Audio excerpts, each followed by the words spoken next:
everyone, and welcome back to Aunt's Family Recipe. Today I'm sharing 2 incredible Christmas cookie recipes just in time for this holiday baking season.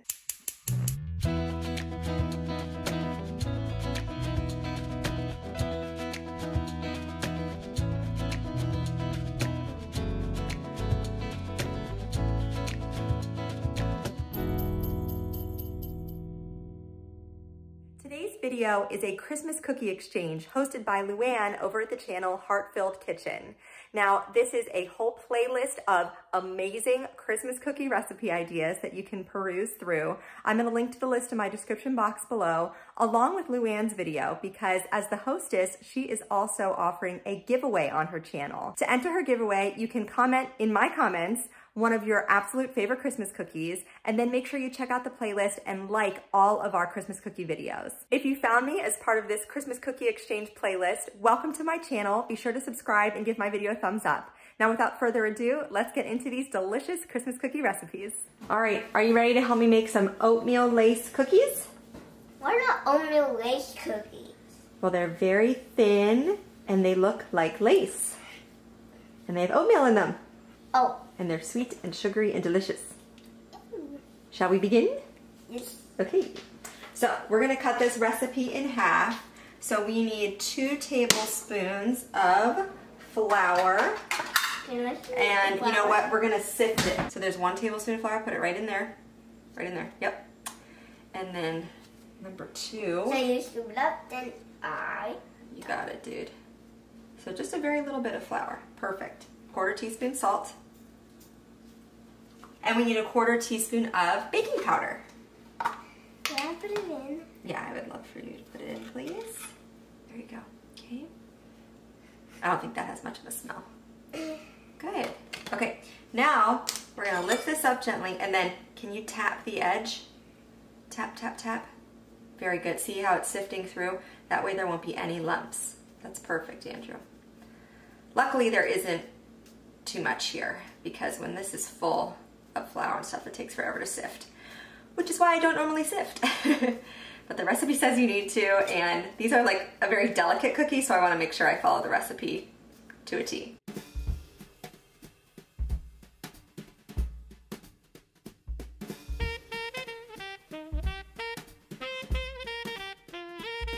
Very good. Oh, okay, don't cough all over that. Disclaimer, these are just for our family and they're going to be baked in the oven, so everything is fine.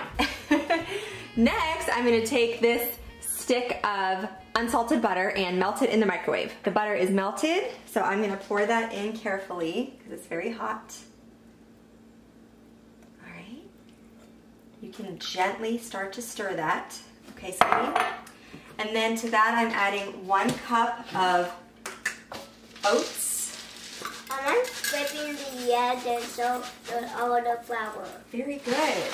Scraping the edges. Okay, here goes in 1 cup of oats, 1 cup of sugar. Wow, very sweet. This is just half of the recipe. That's why I'm cutting back a little bit because it's a lot otherwise. And then 1 egg beaten. So I'll just crack the egg. Can I crack it in here? Yeah. Thank you. Oops. Oh dear. Oh, that did not crack well at all. There we go, though.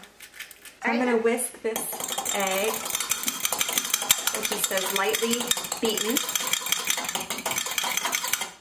Okay, do you want to pour that in for me, please? Yeah. Uh-huh. Just pour it in. Perfect. I can mix it. Yeah, keep mixing. I think I need to do vanilla too. We need a 1/2 teaspoon of vanilla extract. Yeah, hold the bowl with your other hand. So this is a 1/4 teaspoon, so I'm just gonna do 2 of these. So there's 1, and whoop, 2. That's a little extra. Can I do a little stirring? Would that be okay? Yeah. I'm just gonna get the edges here. It looks yummy. It does look yummy. You only measure out a teaspoonful. Yeah, keep stirring. Just a very little bit for each one because they're gonna melt and spread out a lot on this baking sheet. This is a rimmed baking tray that I lined with my Silpat. It's just a silicone baking mat. So it's a non-stick surface. So I just grabbed a teaspoon measure which seems very small, but again, they're gonna spread a lot. I'm stupid. Okay, can I help you though? Yeah. So we're gonna do 1 little teaspoon and put it right here. And it says 2 to 3 inches apart. So if my top of my thumb is an inch, like 1, 2, so we'll put the next one. So maybe we'll do, okay, I've never made these before. I really don't want them to bake together, so I'm gonna keep them pretty spread apart. Yay. Now can I do one by myself? Can I help you with 1 more and then you can do one by yourself? Okay. I just want to get the spacing right on here. Okay? Okay. All right, you want to do another one?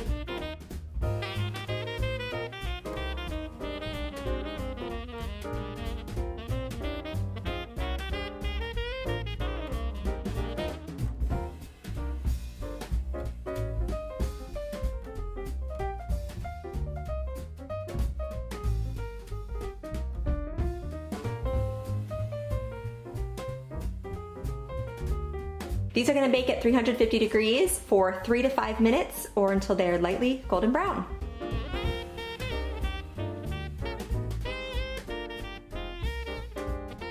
So here's my first batch of the oatmeal lace cookies, and I expected them to spread a lot. I didn't quite know how big to scoop them. It says about the size of a peanut M&M. That was super tiny and like less than a teaspoon, even though it said to use a teaspoon measure. So they kind of baked into each other a little bit, but I just took a knife and just sort of separated them and reshaped them as best as I could so they were individual cookies. And here's my second batch. I spaced them out a little bit more so they didn't run together quite as much.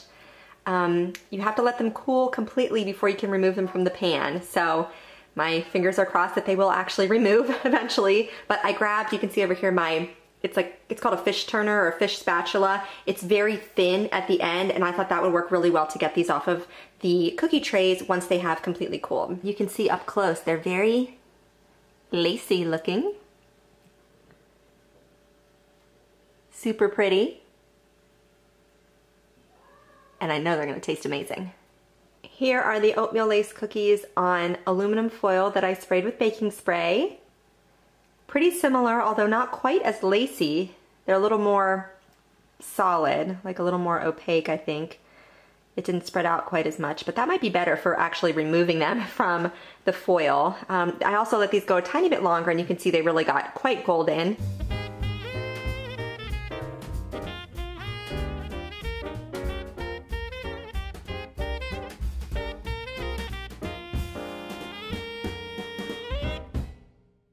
I wanted to show you here with the sunlight behind it, you can see that lacy texture to them. They're beautiful, super thin, a little bit chewy in texture, and just have an awesome buttery, sugary flavor. Okay, well the final verdict is actually to use the silicone baking mat because I'm having trouble getting these off of the foil. They still taste great, but the very center part of them, even though they're completely cooled, is still kind of sticking to the foil. Perhaps I could have sprayed it even more, although that would have been a lot of baking spray, but I'm finding they release the best from the silicone baking mat. They taste great though. Next I'm making coconut macaroons, and I'm going to turn them into raspberry thumbprint cookies.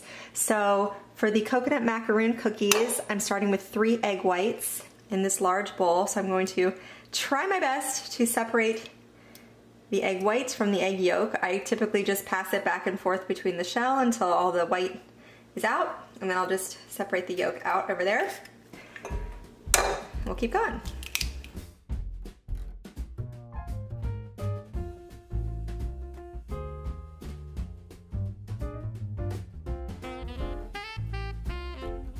To the egg whites, I'm adding in 1/2 cup of white sugar, 1/8 teaspoon of salt, so kind of just a little pinch, and 1/2 teaspoon of vanilla extract. And then I'll just whip that together with a whisk.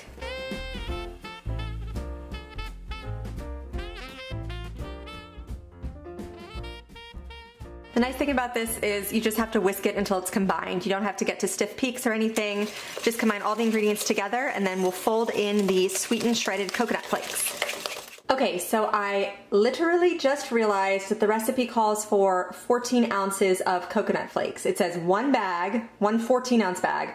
So I got one bag, but mine is only 7 ounces. So I'm gonna get rid of half of my mixture here. I actually do have a kitchen scale, so I guess I'll use that to help me. I don't know, I'm terrible with mental math, so I'm like, my mind is going crazy trying to figure out how many it is. I'm gonna get rid of about half of the liquid mixture. It's gonna be fine, and then I'll use my 7 ounces of sweetened coconut flakes. Okay, so I zeroed out my empty bowl on my kitchen scale. I'm gonna add in all the egg white mixture as best as I can, and then I'll just use my fingers here because I'm not gonna grab a spatula.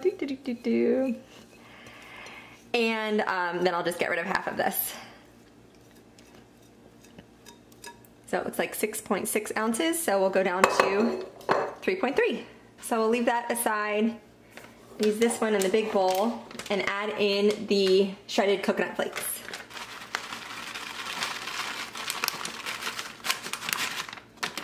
So I'm just stirring this together until all of the coconut is evenly coated in the egg white mixture. Trying to break up any little clumps here. I'm gonna scoop this batter out with my medium cookie scoop onto my silicone lined baking tray.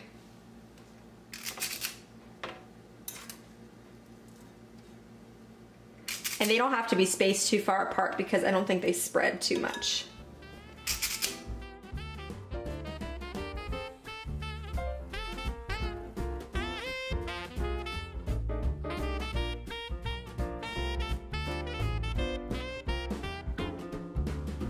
Okay, and I'm just going to, first of all, put some of that over there. Kind of form these a little bit more with my hands. These are gonna bake at 325 degrees for 10 minutes, then I'll pull them out and press the middles down and add a little bit of raspberry jam, and then they'll finish baking until they're lightly golden around the edges. Okay, these have been in the oven for 10 minutes so far, so now I'm just gonna try to make a little indentation here in the top of each one.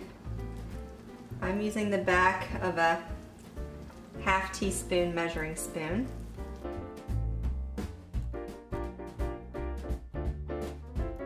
And then I'm gonna fill these with red raspberry preserves. I really like these. They have the seeds in it. You could definitely get seedless, and you could use any flavor of jam that you want.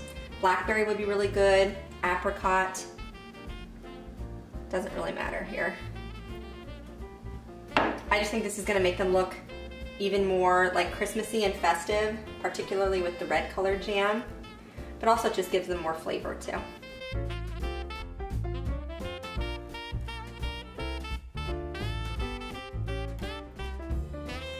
I think I made my macaroons a little bit big. I probably should use my small cookie scoop, but of course this will still work. It's still gonna taste awesome. I see one back here. I definitely want to add some more jam too. I'm using my 1/4 teaspoon measure, but I think I'm going to be a tiny bit more generous than that. I love this flavor. These baked for an additional 10 to 15 minutes or so until they were golden brown around the edges.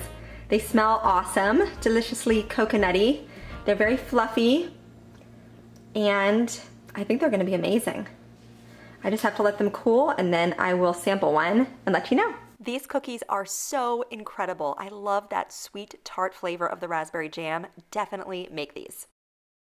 Again, don't forget to check out Luann's video and the full playlist down below. You can enter her giveaway on her channel by liking this video, all of the videos in the playlist, and commenting below with your favorite Christmas cookie. Don't forget to subscribe to my channel, and you can also follow me over on Instagram at Anne's Family Recipe. Thank you so much for joining me here today in my kitchen, and I'll see you again soon.